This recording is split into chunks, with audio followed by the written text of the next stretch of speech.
नमस्कार दोस्तों, creative education के यूट्यूब चैनल पर आपका स्वागत है। ये है 12th और ग्रेजुएशन लेवल के लिए सीईटी एग्ज़ाम के लिए मॉक टेस्ट फर्स्ट। देखो, पहला क्वेश्चन क्या है कि n के किसी पूर्णांक मान के लिए 3 की power 2n plus 9n plus 5 को 3 से विभाजित किए जाने पर शेष क्या रहेगा। देखो, जब भी ऐसे क्वेश्चन आए तो अपन को n की वैल्यू कुछ एज्यूम करनी चाहिए।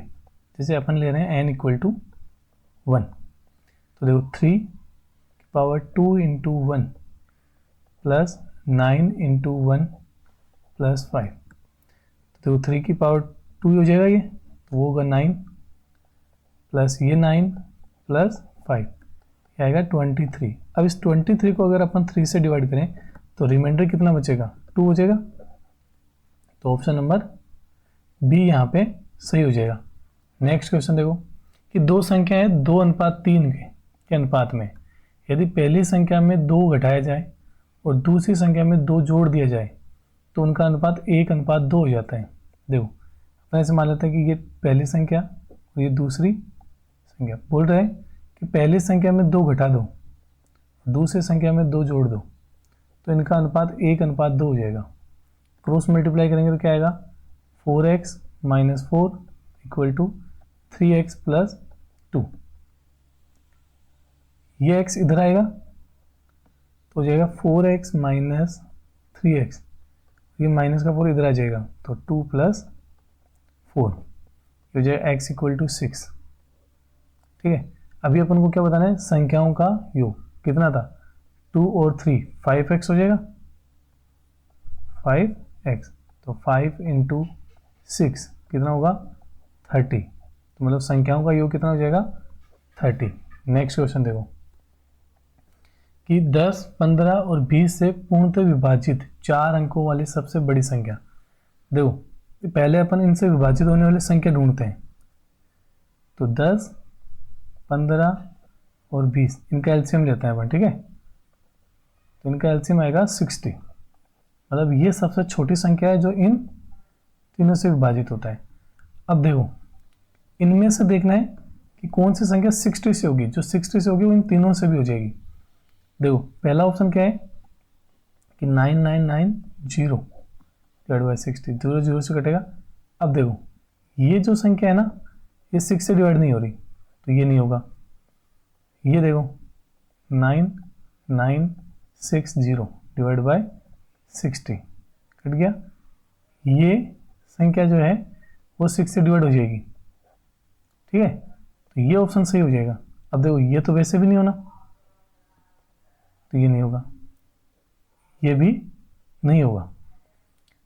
ठीक है, नेक्स्ट क्वेश्चन देखो, एक व्यक्ति को 20 मीटर कपड़ा बेचने पर 4 मीटर कपड़े के विक्रय मूल्य के बराबर अभिलाभ प्राप्त होता है। तो देखो, अभिलाभ प्राप्त हो रहा है मतलब SP minus CP equal to profit होता है। अब 20 मीटर बेच रहे हैं तो 20 मीटर खरीद के 20 मीटर बेचेगा, तो 4 के SP के बराबर उसको क्या हो रहा है, प्रॉफिट हो रहा है। देखो, ये इधर आएगा 20 SP minus 4 SP equal to, ये उधर चला जाएगा तो 20 CP, माइनस करेंगे तो 16 SP इक्वल टू 20 CP। अब देखो, ऐसे होता है ना, तब जो 20 SP के पास लिखा होता है वो CP होता है, और जो CP के पास लिखा होता है वो SP। तो यहाँ पे देखो, अपनी CP निकल के आएगी 16, SP लिखे आएगा 20। अब 16 पे अपन को कितने का प्रॉफिट हो रहा है, 4 का, 4/16 इंटू 100, ये इससे कैंसिल आउट हो जाएगा, 4 बार 4 से 100 कटेगा 25 बार, तो 25% का उसको क्या हो रहा है, प्रॉफिट हो रहा है। तो यहाँ पे ऑप्शन नंबर ए सही हो जाएगा। नेक्स्ट क्वेश्चन देखो, एक घड़ी के 1 घंटे और मिनट की सुई की गतियों का अनुपात। देखो, घंटे की सुई, 1 घंटे जो घंटे वाली सुई है वो 1 घंटे में एक ही बॉक्स चलती है, जैसे 12 बॉक्स होते हैं ना टोटल, और मिनट की सुई 12 के 12 चलती है, तो उनका जो रेशियो आएगा वो 1:12। ऑप्शन नंबर ए यहाँ पे सही हो जाएगा। नेक्स्ट क्वेश्चन देखो कि A और B किसी कार्य को 15 दिन और 10 दिन में पूरा करते हैं। उनको कार्य को 30,000 रुपये में पूरा करने का ठेका लिया। ठेके में एक ही धनराशि क्या होगी? देखो, जब भी पैसे को जब डिवाइड करते हैं उनकी, तो उनकी कार्य क्षमता के अनुसार डिवाइड किए जाते हैं। अब देखो, ए जो है वो 15 दिन में काम खत्म कर रहे हैं और जो बी है वो 10 दिन में। इनका एलसीएम कितना आएगा? 60। ये हो जाएगा 4 बार, ये हो जाएगा 3 बार। ये इनकी कार्य क्षमता है। सॉरी, यहाँ पे 6 आएगा, ये इनकी कार्य क्षमता। तो इनका अनुपात कितना आएगा? 4:6। कैंसिल आउट हो जाएगा, 2 बार, ये 3 बार।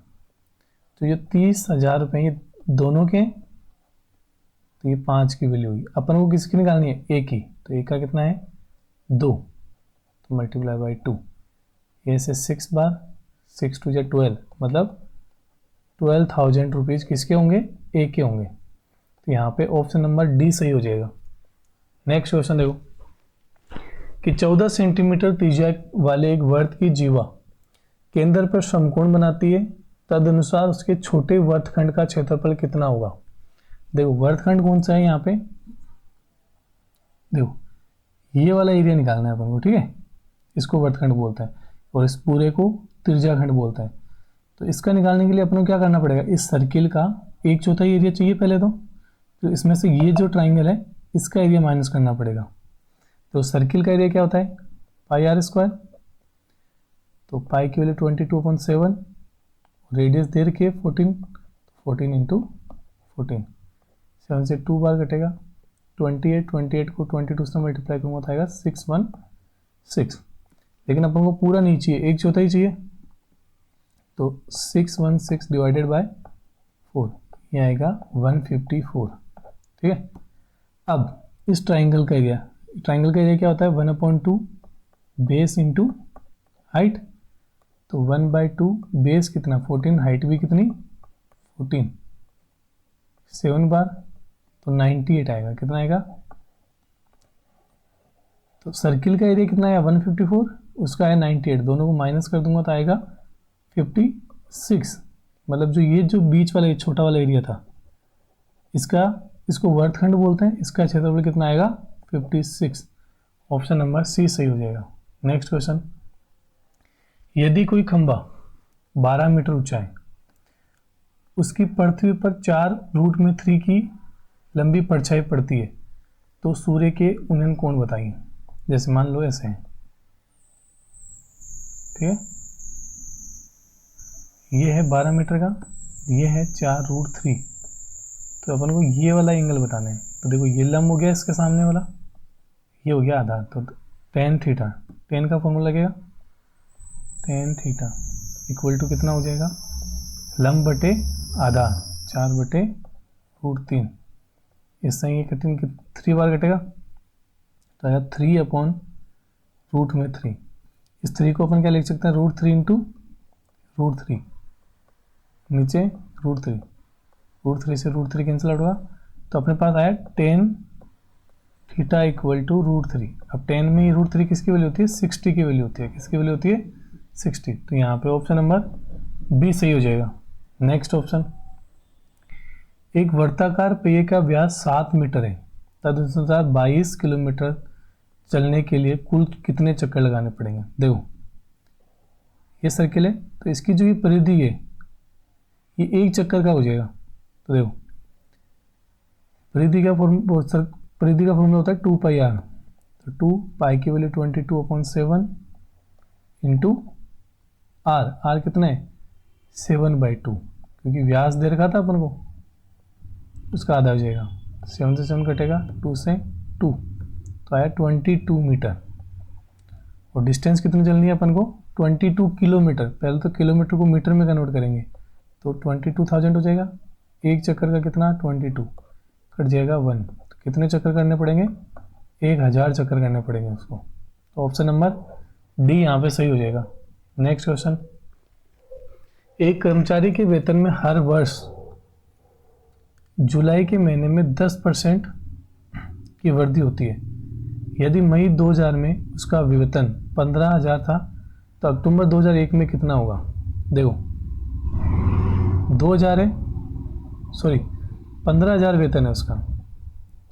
अभी मई है, जुलाई में बढ़ता है, मतलब इस 2000 वाले सन में भी बढ़ेगा, तो इसका हो जाएगा 110/100। फिर ये भी अक्टूबर में, तो इसमें भी एक बार जुलाई आएगा, तो फिर से बढ़ेगा। देखो कैंसिल आउट हो जाएगा, 0 से 2 जीरो, इस 0 से ये 0, इस 0 से ये 0। इसको 11 को मल्टीप्लाई करूँगा तो आएगा 165 इंटू 110।